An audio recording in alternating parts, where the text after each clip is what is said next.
The David Pakman Show at davidpakman.com. Well, welcome to the David Pakman Show. It is Veterans Day, and we are live on Ustream, ustream.tv. It's 3 p.m. on the East Coast, noon in the West. Unless you're not listening to the show live, in that case, could be any time. Could be I hear people, Lewis, watch the show when they can't sleep, very, very late at night. And I don't know if it's a remedy so that it puts them to sleep, or it's just something to do. You know, hopefully it's not putting them to sleep. I don't know. It certainly puts Lewis to sleep. You should see him over here during the show. Sometimes he naps during the breaks. Well, listen, it took Lewis less than a week for Rand Paul to already show he's not going to be doing at least one of the things he said.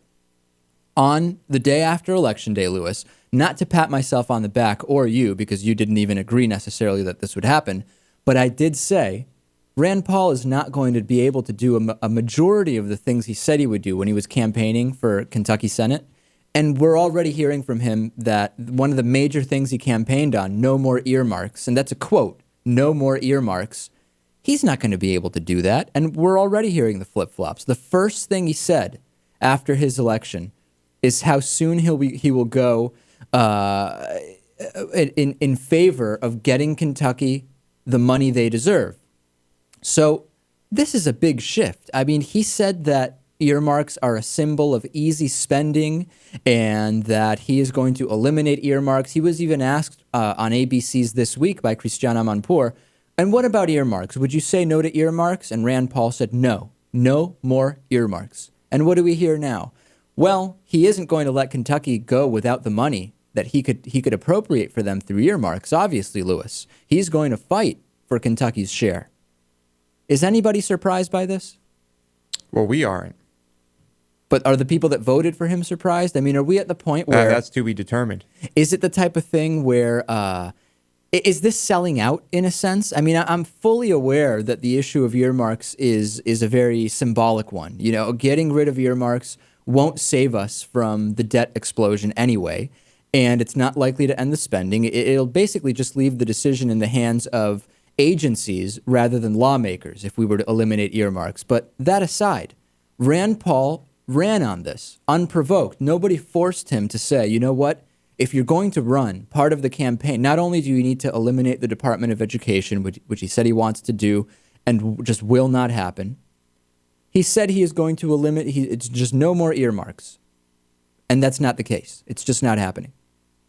Do we have to assume, Lewis, and I guess I know the answer to this, that when we have candidates running for office, that par for the course is making promises they're not going to keep, just to show... Well, isn't that usually the case? Well, but just to show that those are the things they would like to do. I mean, are campaign promises now not a list of things you will actually do, but just things you would do if everything was completely different? Well, that's why I think it's smart to say, I will fight for this, instead of I will do this.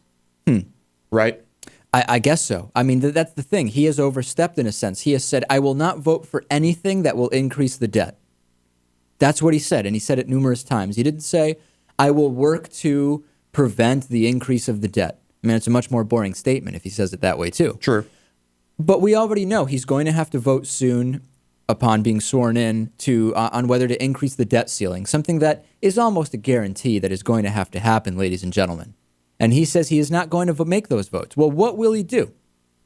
We're already seeing what he's going to do on earmarks. And you know what? The thing is, okay, it's a given. We're at a point where it's assumed candidates are going to make promises they can't keep. The question is, are voters equally adjusting for impossible campaign promises when they look at two candidates, or are they being more influenced by one candidate's false promises than both?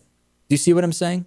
I see what you're saying. I mean, I'm inclined to think that the vast majority of candidates make promises on the campaign trail that they can't keep. But what I'm saying is when people hear that, people hear Rand Paul say he is going to no more earmarks, and people hear Jack Conway say, well, I'm going to, I don't know, eliminate Don't Ask, Don't Tell. Neither of them can guarantee that they're going to do either of those things, right? But are voters able to discern, well, hold on a second.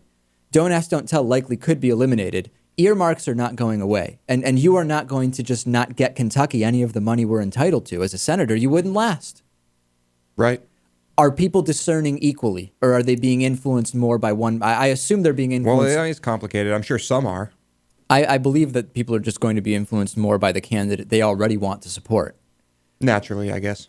This is really pathetic already on Rand. I mean, at least wait until you're sworn in to go back on campaign promises, right? Do the people of Kentucky a service and at least give them the dignity of waiting until you take office before telling them all those things I promised.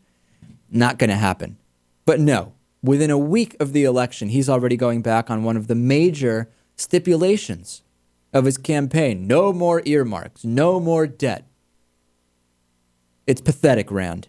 It really is pathetic. Let's put some of that effort into figuring out just what happened with your stomper buddy than already going back on campaign promises. Don't you think, Lewis? What would you be saying if you were a Kentucky Republican voter? I know it's hard for you to imagine, Lewis, being a Kentucky Republican, but if you were, and you voted the Tea Party and change and smaller government and no more this and that, and Rand Paul's not a racist, and I'm going to vote for him.